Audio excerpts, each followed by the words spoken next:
โดนบึ้มอีกแล้วโดนระเบิดอีกแล้ววันนี้29นะวันที่19โดนระเบิดอีกแล้วแต่รอบนี้เอาคนจีนมาเกี่ยวข้องด้วยทำไมคนไทยเริ่มแสดงไม่เป็นแล้วเหรอก็เลยเอาคนจีนมาอยากให้จีนกับกัมพูชาเข้าใจกันผิดเหรอจะบอกให้นะสมัยนี้เขาฉลาดเว้ยนะพวกมึงโก็หกได้แต่คนไทยด้วยกันนั่นแหละแต่ยักษ์ก็หกคนอื่นยักษ์ก็หกประเทศอื่นๆเขาฉลาดนะเขาใช้สมองเว้ยไม่เหมือนพวกมึงถามจริงๆพวกมึงทุกวันใช้อะไรคิดนะใช้สมองด้วยนะคนจีนมาจากไหนเดินไปไหนทำไมโดนระเบิดไปเดินที่ไหนระเบิดอยู่ไหนเนี่ยพวกมึงอีเรื่องแสดงกันถนัดเลยแต่ตอนนี้ไทยเริ่มแบบยังไงไม่เชื่อใจอ่ะไม่เชื่อใจกันก็เลยเอาคนจีนมาเกี่ยวข้องทำจริงๆพวกมึงไม่เหนื่อยบ้างเหรอเอาข้ออ้างล่าสุดสาวเขมรออกมาเย้ยคนไทยโลนอีกแล้วโลนบุ้มอีกแล้วและหาเรื่องกัมพูชาไม่พอยังเอาคนจีนมาเกี่ยวข้องกับสวัสดีครับสวัสดี FC ทางฝั่งไทยแล้วก็ฝั่งลาวนะครับวันนี้ก็มาอยู่ในช่องบ่าวลำชาแนลเส้นเก่าเส้นเคยนะครับผมล่าสุดพี่น้องชาวเขมรออกมาเย้ยคนไทยอีกแล้วออกมาเย้ยเจ้าหน้าที่ไทยอีกแล้วบอกว่าโลนแล้วโลนบุ้มอีกแล้วและตอนนี้บ่ได้หาเรื่องแต่เขมรหาเรื่องเอาจีนเข้ามาเกี่ยวน้ำเพิ่นว่าคือบาลัมไปเห็นข่าวแล้วนะครับบาลัมไปเห็นข่าวแล้วคือมีคนจีนคนหนึ่งเนาะเลินว่าสิลักลอบเข้ามาในประเทศไทยน่ะหนีจากเขมรสิเข้ามาอยู่ในประเทศไทยแต่ไปเหยียบกับลักของเขมรที่ไปวางไว้ตามแนวชายแดนนะครับคือที่ว่าเอ่อสาวเขมรคนนี้นะครับหรือว่าป้าเขมรคนเนี้ยมาว่าไทยเนี่ยสร้างเรื่องนะครับเอาคนจีนมาแต่ทางใดเอามาสร้างกระแสและว่าอยากโยนความผิดเนี่ยให้เขมรก็สิว่าประมาณนี้ล่ะที่ว่ารับจับใจความได้แท้จริงแล้วเอ่อนะครับหนุ่มคนนั้นนะคนจีนคนนั้นน่ะหนีมาจากประเทศเขมรสิลักลอบเข้ามาในประเทศไทยเพราะว่าหนีเนาะเพราะว่าตอนนี้ก็คือกลุ่มสแกมเมอร์หรือว่าแก๊งจีนเทากำลังเริ่มแบบโลนปราบเนาะโลนปราบและเฮ็ดให้จีนคนเนี้ยน่ะอยู่บ่ได้ก็เลยอยากหนีเข้ามาอยู่ในประเทศไทยบ่ล่ำไปเห็นข่าวหมดแล้วแต่โชคบ่ดีไปเหยียบกับบูมขึ้นมาก็เลยนะครับโลนไปอีกนี่ล่ะพี่น้องถ้าเป็นทหารไทยนะย่างไปอีกก็โดนอีกเพราะว่าหยังเพราะว่าเขมรละเมิดตลอดละเมิดยังบ่พอเด้และยังมาหาให้ว่าฝั่งไทยเนี่ยบ่ยอมจบอีกไปหาเรื่องเขาอีกนะที่จริงแล้วผู้ใดกันแน่เป็นคนหาเรื่องผู้ใดกันแน่บ่ยอมหยุดบ่ยอมจบนะเอะอะก็มาโยนให้แต่ฝั่งไทยเอะอะก็มาโยนให้แต่ฝั่งไทยทั้งที่กับตรงนั้นน่ะไผเป็นคนมาวางนอกจากเขมรและมีนะมีอันเดียวนะครับอีหยังยี่ห้ออีหยังนะครับสีเขียวนั่นน่ะกับที่ว่าเจ้าหน้าที่เขมรน่ะเอามาวางน่ะมีสีเขียวมีอันเดียวนั่นอืม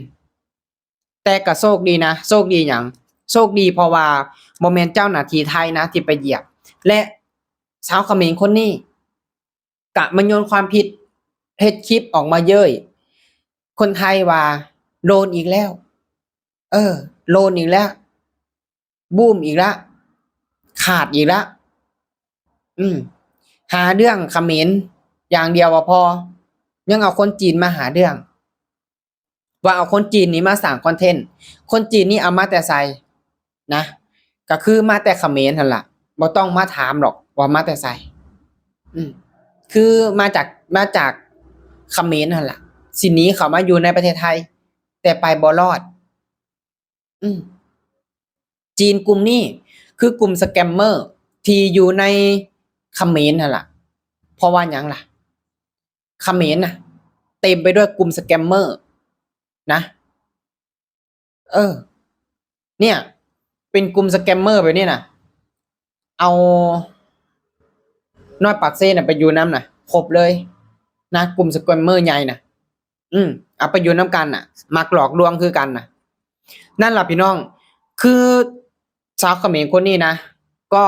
ออกมาเว้านะครับออกมาเย้ยคนไทยนะครับที่โดน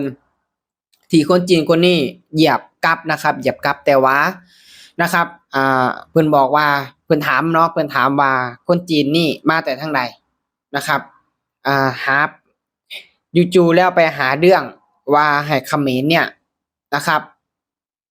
ไปวางกับว่าประเทศไทยเนี่ยนะครับไปใส่ร้ายเพิ่นนะครับไปหาเรื่องให้เพิ่น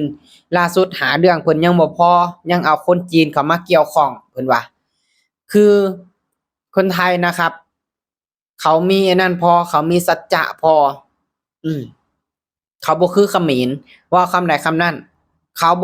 บ่ได้ปัญญาอ่อนที่ว่าสิเอาคนอื่นมาเป็นคอนเทนต์มาเป็น